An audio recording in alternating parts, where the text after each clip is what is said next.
Jeste li znali da mnogi ljudi svakodnevno prolaze pokraj jedne biljke koja se stoljećima koristi za podršku zdravlja organizma, a da uopće ne znaju koliko može biti korisna?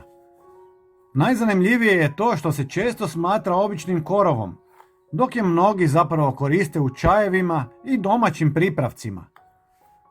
Danas ću vam pokazati jednostavan napitak koji radim od samo 2 sastojka, a mnogi ga piju zbog osjećaja lakšeg želuca, bolje probave i općeg osjećaja energije tijekom dana.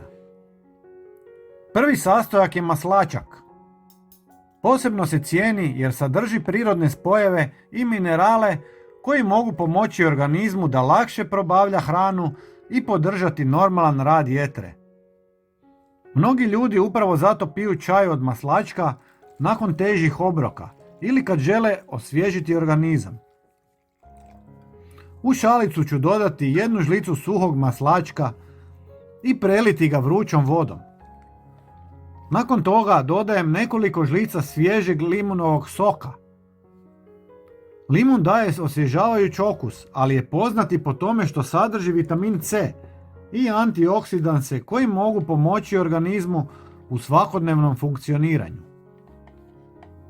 Sve ću ostaviti nekoliko minuta da odstoji kako bi se sastojci dobro povezali. Napitak ima blagi osvježavajući okus, a mnogi ga vole piti ujutro ili tijekom dana. Posebno je popularan među ljudima koji vole prirodne napitke i žele u svakodnevnu rutinu dodati nešto jednostavno i lagano. Napišite mi u komentarima jeste li ikada probali čaj od maslačka.